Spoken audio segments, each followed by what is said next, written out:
آس پاس ملگجا سا اندھیرا تھا، کوئی زیرو نظر میں نہیں آ رہی تھی۔ یہ ایک گلی تھی، اس کے آخر پر بنا بنگلہ اندھیرے میں نہایا ہوا تھا۔ یہاں کسی کا آنا جانا نہیں تھا، یہاں کبھی کوئی موجود نہیں ہوتا تھا۔ یہاں کی خاموشی ایک وجود میں کپ کپی طاری کر دیتی تھی، دن کے اجالے میں بھی، بلکہ ہر کوئی اس سے دور رہتا تھا۔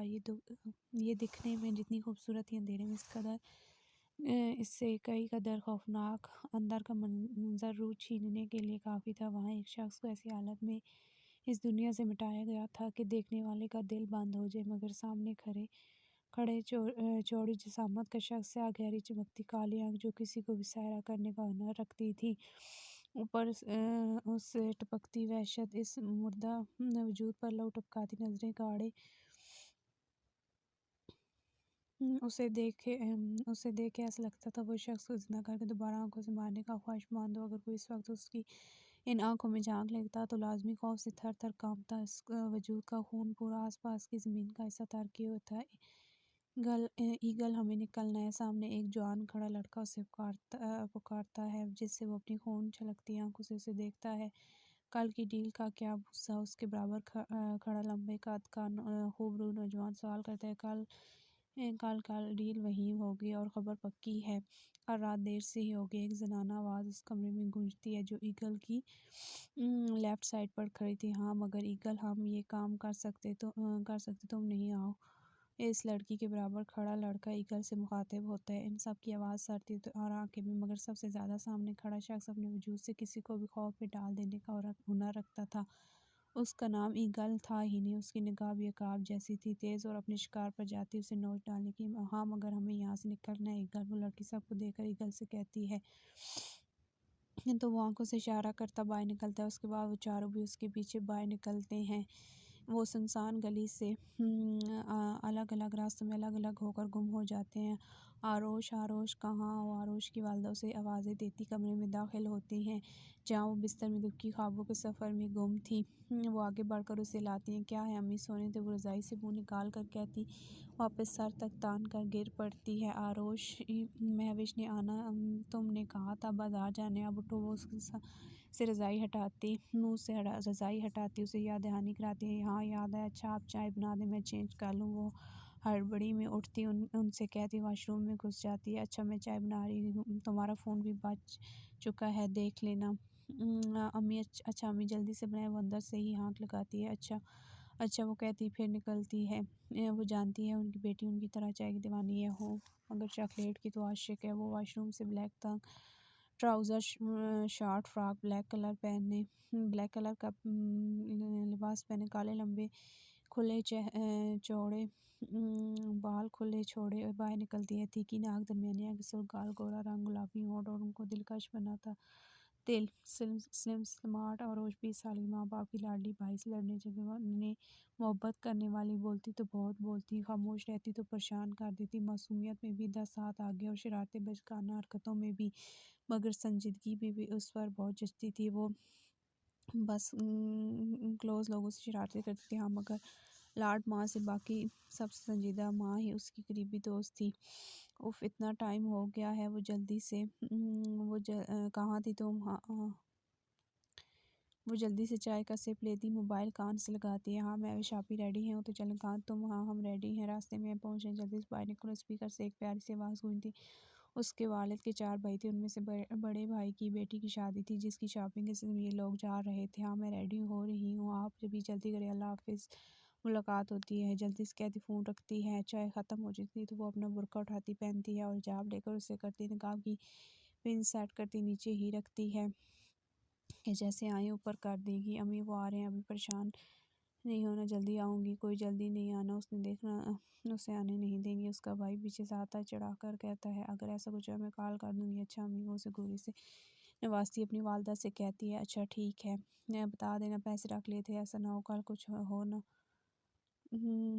کھڑی ہو پھر۔ ہاں رکھ لیے، نہیں اب لے لوں گی۔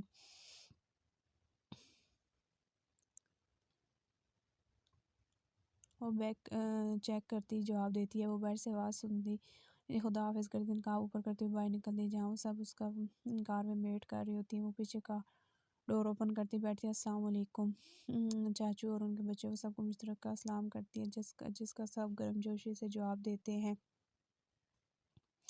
ان سب کا اصل میں چھوٹی کزن اس ایج کی یہی تھی اور ہر کسی لاڑی اس کے چاچو نے مال کے باہر اٹھا کر لینے آنے کا ٹائم پوچھتے نکل جاتے۔ انہوں نے بازار شاپنگ کر دی اور کمپلیٹ تھی۔ اب کچھ چیزیں انہوں نے لینی تھی یہاں سے جس کے سلسلے میں آئے تھے وہ تینوں اندر کی جانب بڑھتی ہیں۔ وہ تو چادر میں تھی اور آروش برقعے میں۔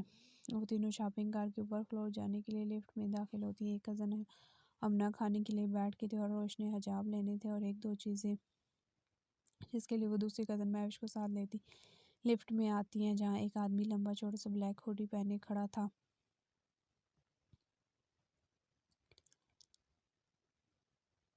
اور ساتھ ایک طرف ایک خوبصورت نوجوان لڑکی۔ وہ دونوں اندر داخل ہوتی مطلوبہ فلور کے لیے بٹن پریس کرتی ہیں۔ Aarush dad you see this Mahwash phone کسی کال رات والے مردہ وجود کی تصویر دکھاتی ہے۔ یار کون ہے یہ جلاد، ایسے بھی کوئی مارتا ہے اتنی سفاکت سے۔ وہ نیچے کے کمنٹس بھی ساتھ دکھاتے ہیں جہاں جلاد وحشی درندے جیسے لفظ استعمال میں لائے گئے تھے۔ جلاد یہ تو کیوں آروش مہوش تصویر آروش کو بول جاتی ہے maybe but I don't know. آپ کی رہی ہیں جلاد ہے، آپ کہہ رہی ہیں جلاد ہے، کیوں چاہتے ہیں سب انہیں جلاد سمجھے؟ کیا نہیں وہ جانتے ہیں لوگ، وہ جانتے ہیں جو وہ چاہتے ہیں۔ اتنے سے وقت میں وہ اتنا اپنا خوف لوگوں میں ایسے ڈال چکے ہیں اب ہر کوئی انہیں یہی کہتا ہے کہ ہم جانتے ہیں جبکہ آج کے علاوہ انہیں کوئی نہیں جانتا۔ یہ خاصیت ہے ان کی، وہ اپنے بارے میں جتنا بتانا چاہتے ہیں اتنا سب جانتے ہیں، کوئی اپنی طرف سے کچھ نہیں جانتا۔ وہ اپنے جواب سے ان نظروں کو متاثر کرتی ہے اور مہوش کو نہ سمجھی میں ڈالتی ہے۔ واٹ یو مین آروش وہ نہ سمجھ سے پوچھتی ہے۔ وہ اپنا خوف بٹھانا چاہتے ہیں، اپنی سفاکت کی انتقاد دلانا چاہتے ہیں۔ آپ نہیں سمجھیں گی، چھوڑیں اور چلیں گھر گھورنا بند کریں، وہ کہتی باہر نکلتی جہاں وہ بھی نہ سمجھ سر لاتی اس کے پیچھے نکلتی ہیں اور پیچھے ہڈی میں چھپا ایگل اسے جاتے دیکھتے ہیں۔ وہ آنکھیں ہٹ ہی نہیں رہی تھی۔ جب آروش نے بٹن پریس کرنے کے لیے ہاتھ بڑھایا تھا تب اس نے ایک نظر گریسفل وومن وہ اپنے خول میں دوبارہ آ چکا تھا دوبارہ تو کچھ کہا۔ ایگل پاس کھڑی منسا اس کا بڑبڑانا سنتی ہے مگر کیا کہا وہ نہیں تو اسے سوال کرتی ہے نہیں۔ وہ ایک لفظ سے جواب سرد آواز میں تھے۔ وہ اپنے خول میں دوبارہ آ چکا تھا۔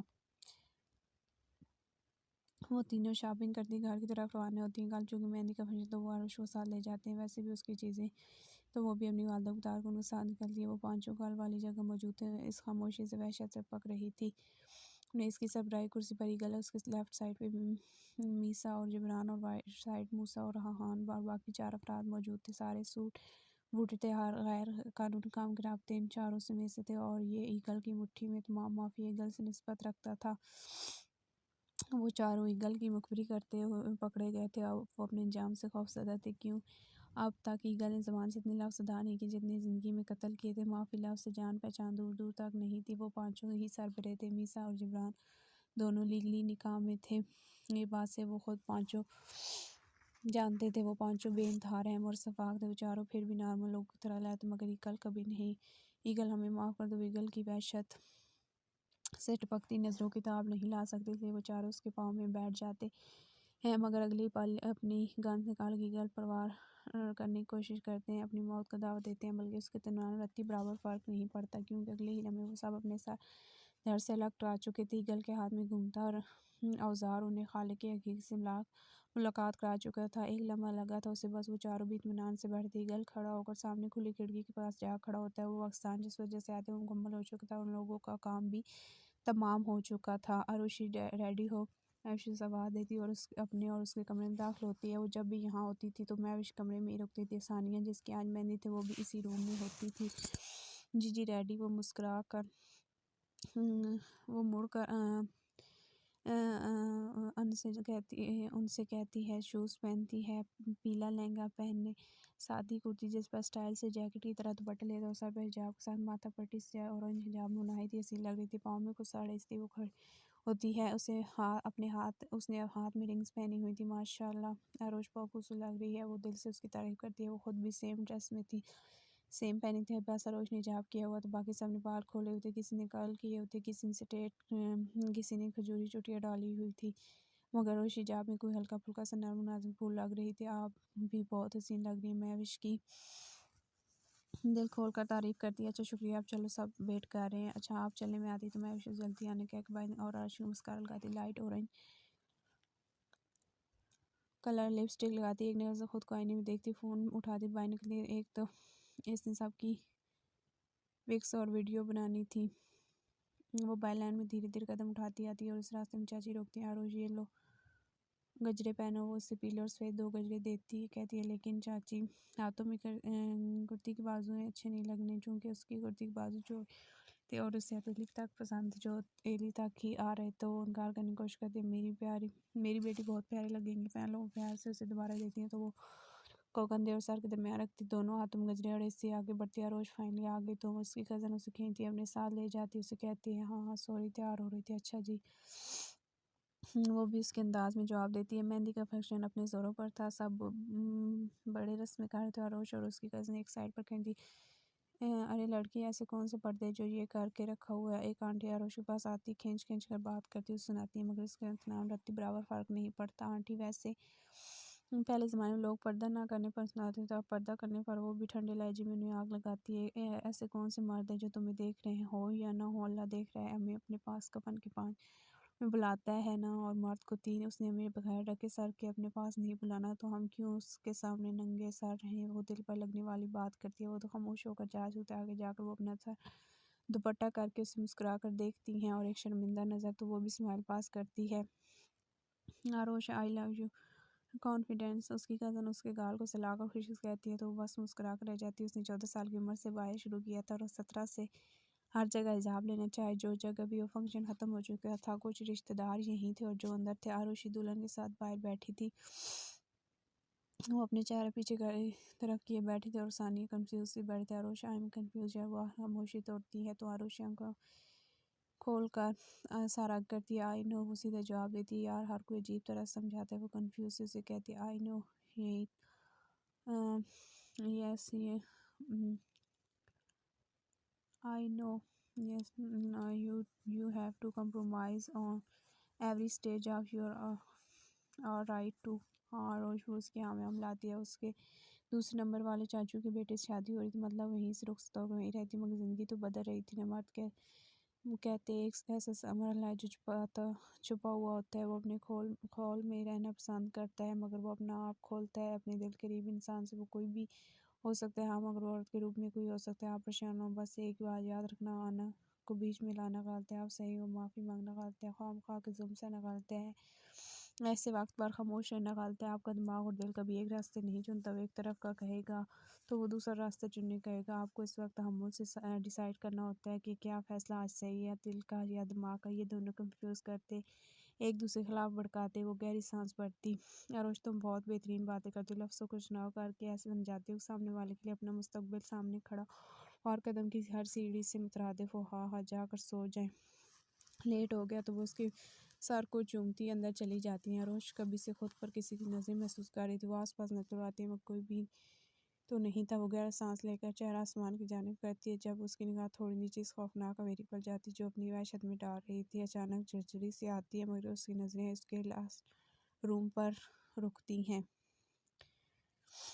یہاں وحشت سے بھرپور سی آنکھیں چمکتی ہوئی اسے اپنے سحر میں قید کر دیتی۔ اس کا سحر اس کے جسم میں سرسراہٹ پیدا کرتا ہے، ریڑھ کی ہڈی میں سرسراہٹ ہوتی ہے۔ اس نے آج تک کسی بھی مرد کی نظر میں نہیں دیکھا تھا، مگر یہاں وہ تجسس کا شکار ہوئی تھی، جہاں کبھی کوئی نہیں ہوتا۔ آج وہاں کسی کی چمکتی آنکھیں اور ایسی نظر جو ایک بار بھی پلک نہیں جھپکا رہی تھی، بس اسے ہی دیکھی جا رہی تھی۔ وہ نظریں اسے تھوڑی آگے ہوتی محسوس ہوتی ہیں، خونج لگتی آنکھیں جو خوف میں سامنے والے کو ایک نظر ڈالنے سے مطلع کر سکتی۔ اس میں بھی خوف اترا تھا مگر اس نے واضح نہیں ہونے دیا۔ ان دونوں کو محسوس نہیں ہوتا وہ پچھلے کتنے وقت سے ایک دوسرے کی آنکھوں میں دیکھ رہے تھے بغیر پلک جھپکائے۔ ایگل جب کھڑکی میں کھڑا ہوتا ہے تو اس کی نظریں ویسے پہلے رنگ کے لہنگے اور اورنج حجاب کی لڑکی پر جاتی ہیں۔ اسے خواب کی نظر رکھنے والے کو اگلا مگر جانے میں یہ ہوئی دوپہر والی لڑکی ہے۔ جب اس نے ایگل کی نظر محسوس کر دیکھا تو وہ تھوڑا آگے ہوا تھا۔ آروش موبائل کے وائبریٹ ہونے سے ان آنکھوں کے سحر سے نکلتی ہے اور اب ہمت کر کے وہ ان نظروں کو گھورتی ہے، جب اسے لگتا ہے وہ مسکرائی ہوں۔ وہ آنکھیں سکیڑ کر ڈالنے کی کوشش کرتی ہے، جب وہ آنکھوں سے کوئی عہد کرتی محسوس ہوتی ہیں۔ وہ عہد آروش سے کر رہی تھی۔ آروش جھرجھری لیتی، پاؤں میں کچھ سڑے سی اندر کا رخ کرتی ہے۔ دروازے پر پہنچ کر وہ دوبارہ مڑتی ہے، جہاں ابھی بھی وہ نظریں اس پر مرکوز تھیں، جہاں کوئی چیلنج تھا، کوئی وارننگ تھی۔ وہ اگلے ہی لمحے اندر بھاگ جاتی ہے۔